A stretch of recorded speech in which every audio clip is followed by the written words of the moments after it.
My dear friends, there's one habit many of us have, and we don't even realize how dangerous it can be. We share too much. We meet someone new, and within minutes, they know our dreams, our fears, our struggles, and sometimes even the password to our peace. A lightly smiling, we think, I trust them.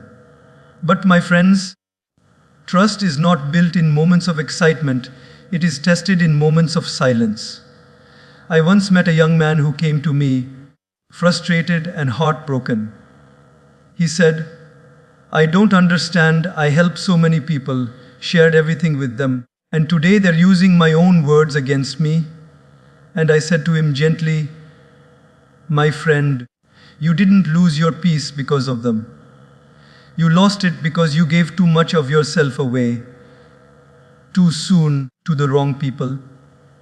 Sometimes we give others the map to our soul before we even know if they deserve to walk in. And when they walk away, we wonder why we feel empty. Remember this, the most sacred parts of your life are not meant for public display. They are meant for quiet reflection, for prayer, and for those few souls who have earned the right to see your truth. So today, let's talk about something powerful, something most people overlook, the art of silence and the wisdom of keeping certain things sacred. This speech is titled, Stop Telling People Your Secrets, because sometimes silence speaks more powerfully than any word you could ever say.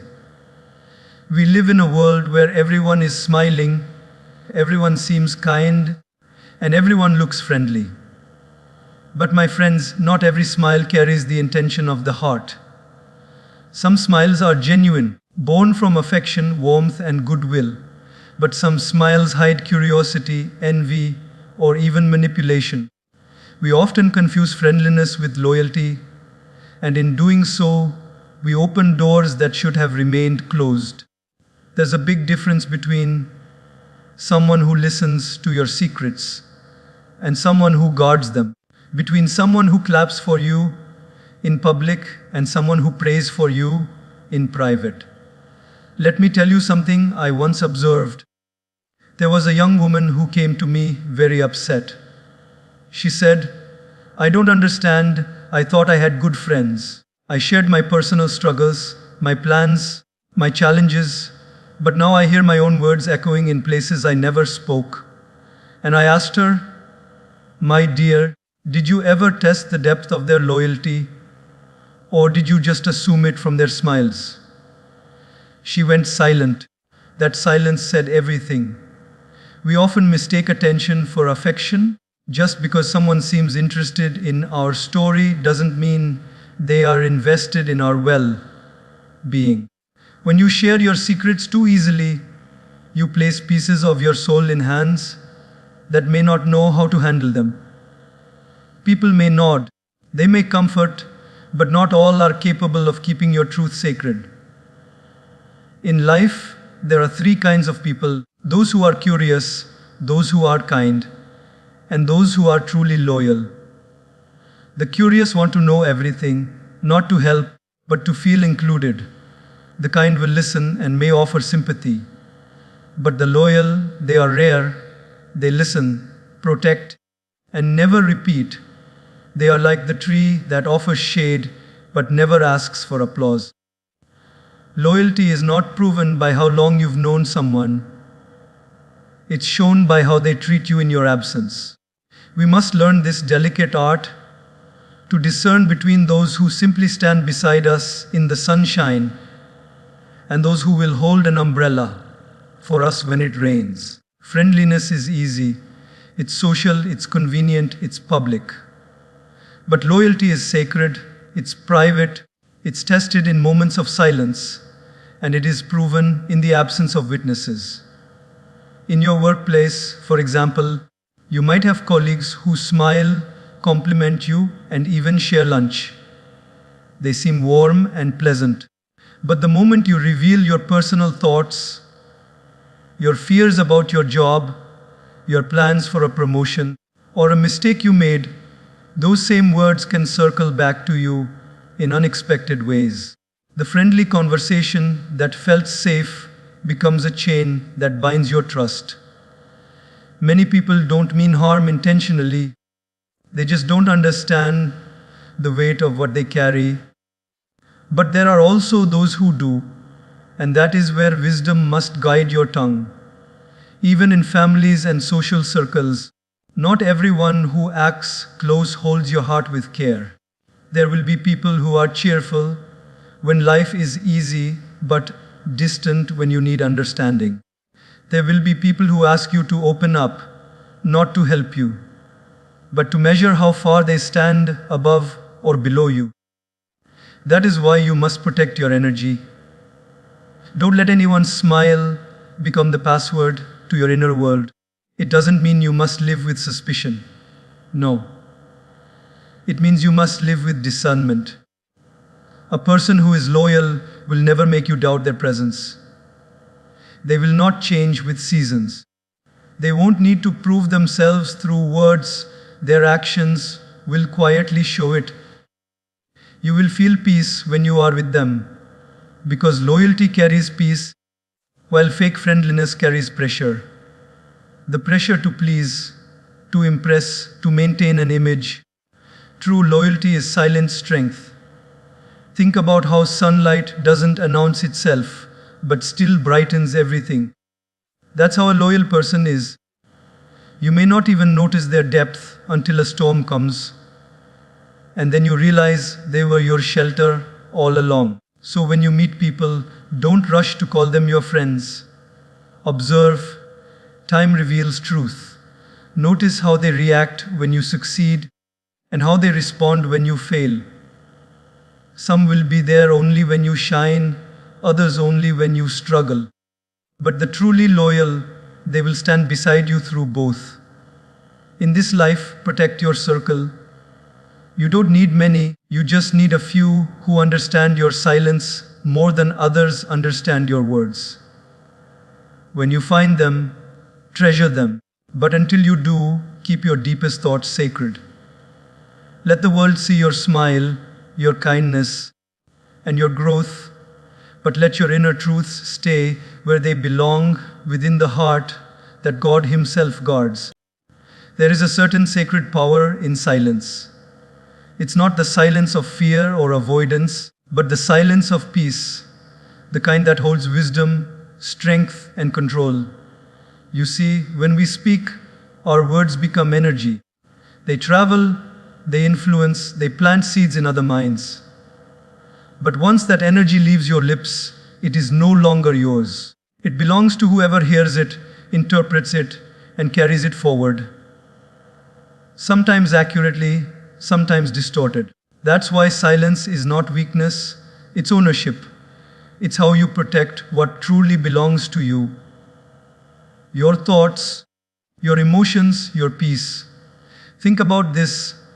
How many times have you felt drained after sharing too much? You sit with someone and talk about your dreams, your problems, your struggles. At first, it feels good, like releasing a burden. But soon after, you feel oddly empty. That's not a coincidence. When you reveal too much of your inner world, you give away your energy, you scatter it in different directions, and not everyone who catches it will honor it.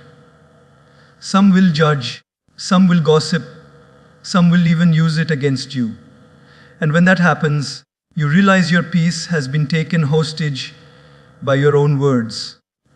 There was once a man who worked hard on a creative idea, something close to his heart.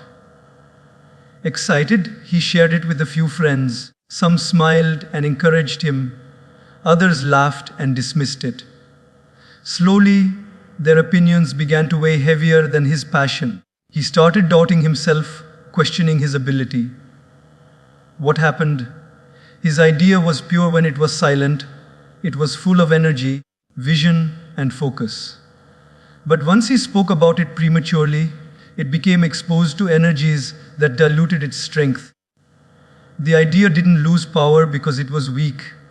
It lost power because it was shared before it was ready. In the same way, our personal feelings, goals, and inner struggles must be handled with care. When you are silent about certain things, you give them the space to grow, just like a seed doesn't shout while it's growing under the soil. It silently strengthens its roots until it's ready to rise. But if you dig it up every day to show someone your progress, it dies before it blooms. The same applies to your plans, your healing, your peace. Not everyone deserves to know what's happening in your heart while it's still taking shape. Silence gives you control over your narrative. Once you speak, people will form opinions, and opinions are powerful. They can become cages. You may start living in a way that matches how others see you instead of how you truly are. That's how you lose authenticity. But when you stay silent, you remain free. Silence allows you to stay connected with your inner world without interference. It helps you listen to yourself, to your own intuition, your own truth. The world has so many voices trying to tell you who to be. But in silence, you rediscover who you already are. People often misunderstand silence. They think if you don't share, you're hiding something. But silence isn't about hiding, it's about protecting. You don't lock your house because you hate people, you lock it because you value what's inside. In the same way, silence is the lock that guards your mental and emotional treasures. Every time you choose silence over oversharing, you are choosing maturity over validation. In daily life, you'll notice this everywhere. In workplaces, when someone asks about your next move or your private plans, silence keeps you safe from unnecessary competition or jealousy. In relationships, when conflict arises, silence allows space for understanding before words turn into weapons. In social media, where everyone is constantly broadcasting their lives, silence becomes a form of peace, a quiet rebellion against the noise of approval seeking. The most powerful people in the world are not those who speak the loudest, but those whose silence carries meaning. Their calmness unsettles negativity. Their restraint shows depth. They don't waste energy explaining themselves to everyone because they know that not everyone will understand. There's a certain dignity in keeping parts of your life private. It's a way of saying, my peace matters more than your curiosity. And silence doesn't mean isolation. You can still be kind, warm, and approachable, just wise about where your energy flows. Every word you speak is a form of currency. Spend it wisely, because words can heal, but they can also drain. They can build trust, but they can also give power to those who don't deserve it. When you are selective about what you share, you begin to live from a place of strength rather than seeking sympathy. Imagine your peace as a candle. When you protect it with silence, it burns steadily. But when you talk excessively, it's like exposing the flame to wind. It flickers, weakens, and sometimes dies. Guard your flame. Let your silence be your shelter. Let it speak for you in ways words never can. There's a beautiful strength in knowing when to speak and when to stay silent. Many people believe that constant talking, constant sharing, and constant explaining make them more understood. But the truth is, the more you open your mouth, the more doors you open for others to walk into your mind. And not everyone who walks in will leave things better than they found them. Some will rearrange your thoughts, others will leave behind doubt, and a few will simply take up space in your peace. Words are powerful, but too many words scatter your focus. When you talk excessively about your dreams, your pain, or your plans, you unconsciously hand over the steering wheel of your life to other people's opinions. Have you ever noticed how excited we get when we have a new idea? We rush to share it with everyone around us. We expect support, encouragement, and inspiration, but instead we often get confusion, criticism, or discouragement. Suddenly, what felt so clear in our heart begins to blur. Their words plant seeds of doubt in the garden of our confidence. One moment, we were full of belief, and the next, we are questioning whether our dream was even realistic. Why does this happen? Because opinions are like winds, and if you keep your mind's door wide open, every passing wind will shake your foundation. Let's imagine a young artist who wants to pursue painting full time. She shares her plan with 10 different people. One tells her it's risky, another says it's a waste of time, another suggests something more stable. A few others might say, "You're talented, but the world doesn't value art anymore." Suddenly, she's no longer hearing her own voice. She's carrying the weight of 10 different minds, each pulling her in a different direction. The dream that was once vibrant and personal now feels heavy and confusing. That's what excessive talking does. It invites too many cooks into your kitchen of clarity. And soon, you can't taste your own recipe anymore. In life, everyone will have something to say about your choices, your behavior, your pace, your silence. But when you keep talking about your plans, you're essentially giving them permission to participate in your journey without having to walk it with you. They give opinions from the comfort of their perspective, not realizing how hard your path truly is. You must learn to value your inner voice more than external noise, because clarity is not found in crowds, it's found in quiet corners. We see this all the time in relationships too. Someone faces a misunderstanding with their partner, and instead of calming down and reflecting, they share the issue with 5 different people. Each friend offers a different opinion. You should teach them a lesson. No, just ignore them. Maybe you're overreacting. And by the end of it, the person is more confused than before. The issue wasn't solved, it multiplied. Because opinions, though well-intentioned, often come from different emotional spaces. The more you let them in, the less you can hear your own truth.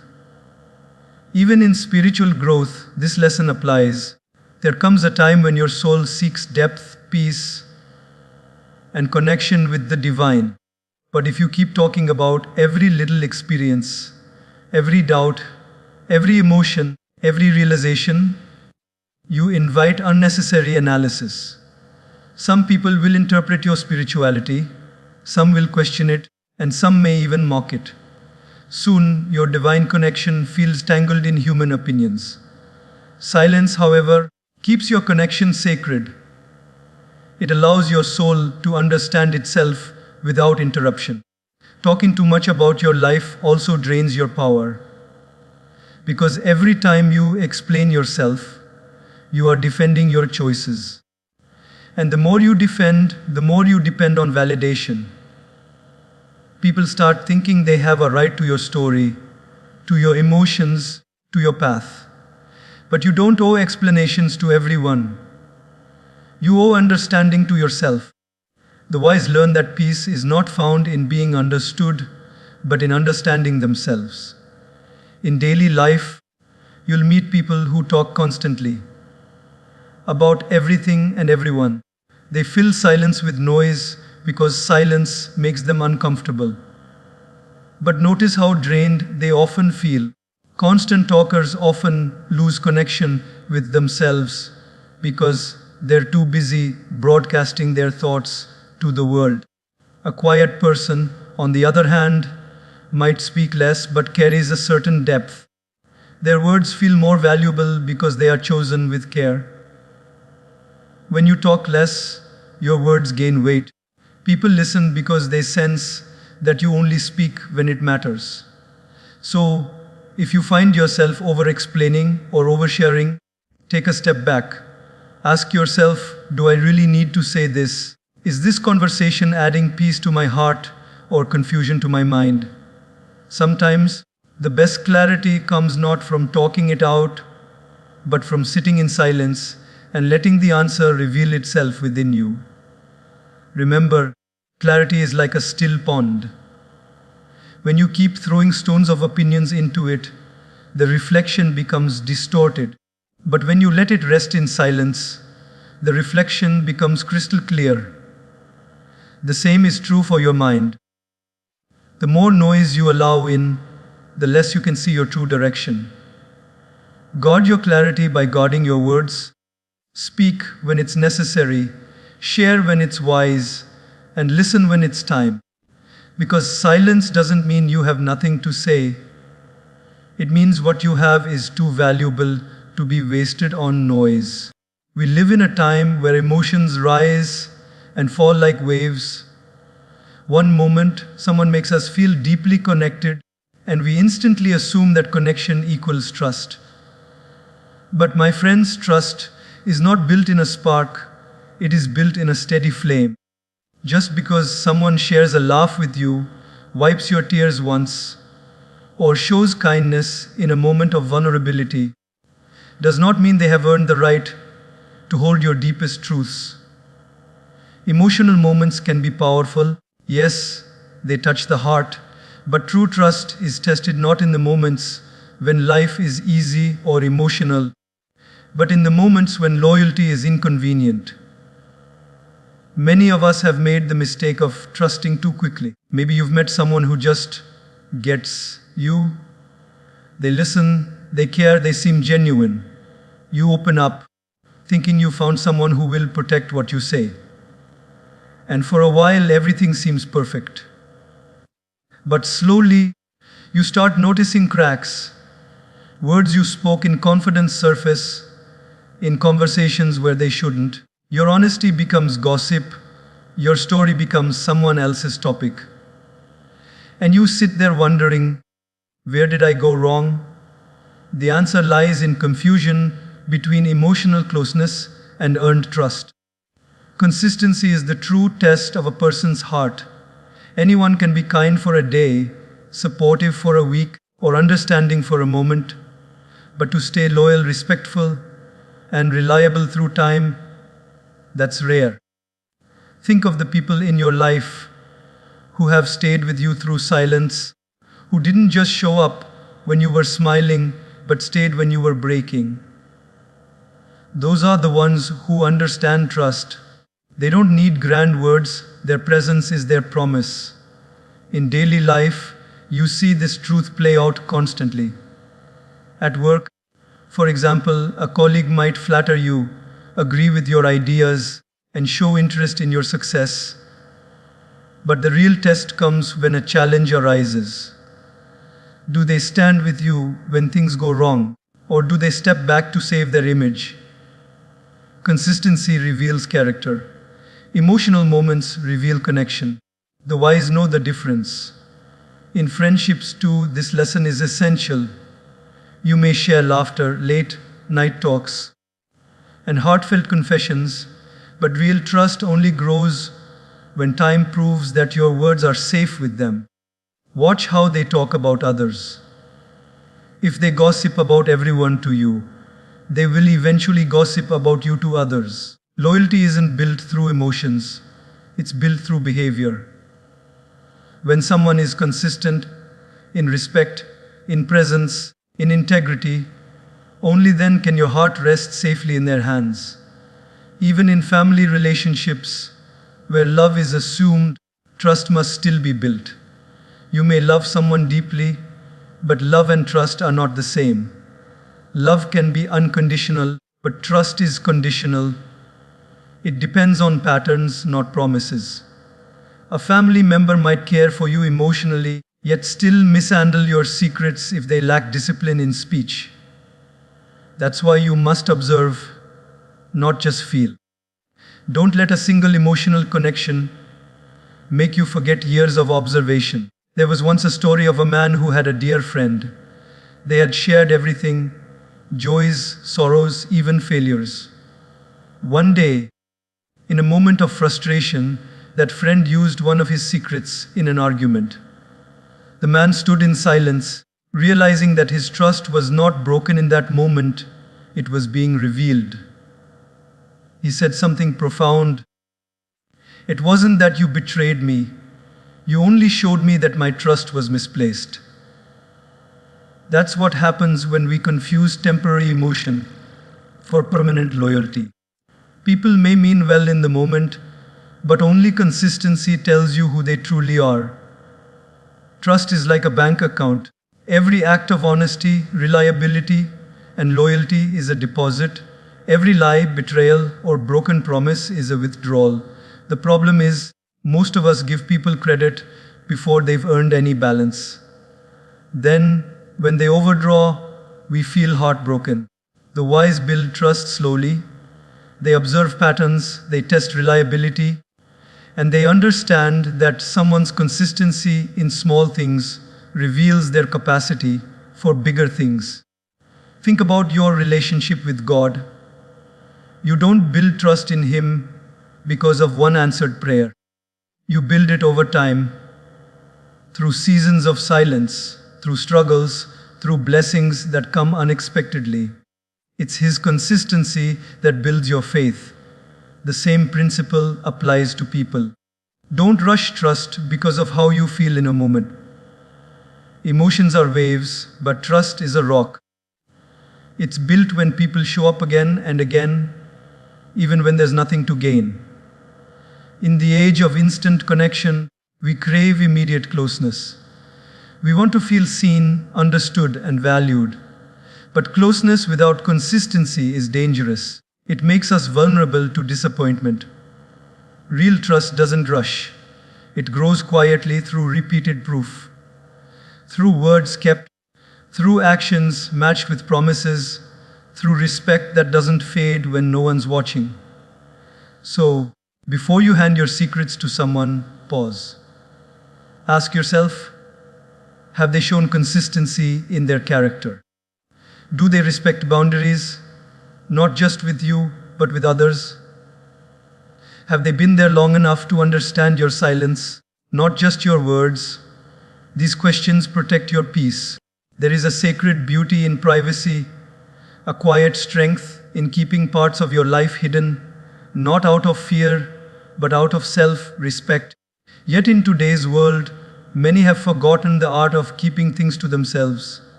We share everything, our emotions, our opinions, our problems, even our private battles, with people who have not earned the right to carry them.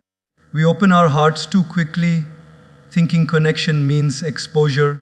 But every time you tell your story to someone who does not value silence, you give them the keys to your peace. And not everyone who enters your mind will clean their shoes before stepping in. Oversharing often begins innocently. You have something heavy on your heart, you need relief, and the moment someone listens kindly, you pour everything out. For a while, it feels freeing, like releasing a burden. But later, when your words echo in unexpected places, you realize that not everyone who listens knows how to hold what they hear. Your private thoughts, once sacred, become public whispers. And suddenly, your mind doesn't feel like home anymore. It feels like a marketplace where too many people have left their footprints. Think of your mind as a beautiful garden. Each thought is a flower you have planted, watered, and cared for. When you overshare, you invite strangers to walk through that garden.